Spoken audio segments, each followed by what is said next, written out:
আজি তোমালোকক আমি এটা এক্টিভিটি দেখাব বিচাৰিছোঁ। এই এক্টিভিটিৰ নাম হৈছে ৱাটাৰ ইনফিল্ট্ৰেশ্যন এক্টিভিটি। তাত কি হ'ব, পানীটো যিমান দিম সেইখিনিয়ে পৰিব, ঠিক আছে। সেইটোকে গ্ৰাউণ্ড ৱাটাৰ পানী, গ্ৰাউণ্ড ৱাটাৰ লেভেলৰ ইনফিল্ট্ৰেশ্যন বুলি কোৱা হয়, ঠিক আছে। এতিয়া সেইটো আমি অসমীয়াত কি বুলি কওঁ, ভূপৃষ্ঠ পানীৰ ভাগ, ঠিক আছে। এতিয়া ইয়াৰ কাৰণে আমি পৰীক্ষাৰ সহায় দেখাম। এইটোত লৈছোঁ আমি মাটি, ঠিক আছে, দুমোজা মাটি, আৰু এইটো আমি কি লৈছোঁ, বালি মাটি লৈছোঁ। এতিয়া এই বালি মাটি আৰু দুমোজা মাটি আমি তলত কেনেকৈ কিমান পানী সৰে সেইটো চাব লাগিব।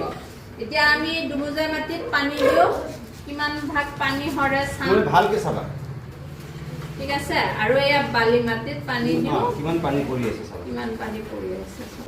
এতিয়া আমাৰ গোটেইখিনি পানী সৰিল। এতিয়া এই দুমোজা মাটিত যিখিনি আছিল, আমাৰ পানী কিমান পাইছো, 10 ml পানী পাইছো, হয়নে? আৰু এইটো বালি মাটিত আমি কিমান পাইছো, 30 ml পানী পাইছো। এই পানীটো কোনটোত বেছি পাইছো, বালি মাটিটোত বেছি পাইছো, আৰু দুমোজা মাটিটোত আমি কম পাইছো। তাৰমানে পানী ধাৰণ কৰা, পানী মানে ৰখি থকা মাটিৰ কোনটো মাটিৰ কেপাচিটিটো বেছি ধাৰণ কৰা, দুমোজা মাটিটো পাইছো। বালি মাটিয়ে ইমান পানী ধৰি ৰাখিব নোৱাৰে, সেইকাৰণে আমাৰ যোনটো মানে ভূপৃষ্ঠৰ মাটি থাকে ইনফিল্ট্ৰেশ্যনৰ কাৰণে আমাৰ এই দুমোজা মাটিটো ভাল।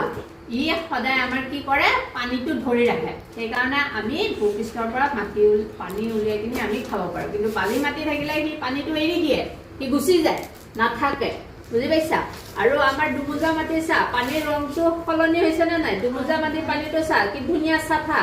এইটো আমি সেইকাৰণে খোৱাৰ কাৰণে ব্যৱহাৰৰ উপযোগী। কিন্তু বালি মাটিটো যোনটো থাকে, এইটো লেতেৰা দেখা পাই আছো নে নাই? এতিয়া মানে লেতেৰাই হৈ থাকে, এইটো খোৱাৰ উপযোগী নহয়, ঠিক আছে। এইটোৱে হৈছে ইনফিল্ট্ৰেশ্যন, মানে কি আমাৰ ফিল্টাৰ কৰি ওলাই অহা, চেকি ওলাই অহা। গতিকে চেকি ওলাই আহোঁতে আমি দুমোজা মাটিৰ ভাল পানী পাওঁ, বালি মাটিত পাওঁ, ঠিক আছে। গতিকে সকলোৱে তোমালোকে হাত চাপৰি দিয়ে। গতিকে ছাত্ৰ ছাত্ৰীসকল, মই আশা কৰিছোঁ তোমালোকে আজি যে আমাৰ ছায়েন্স টিচাৰটো মই বুজাইছে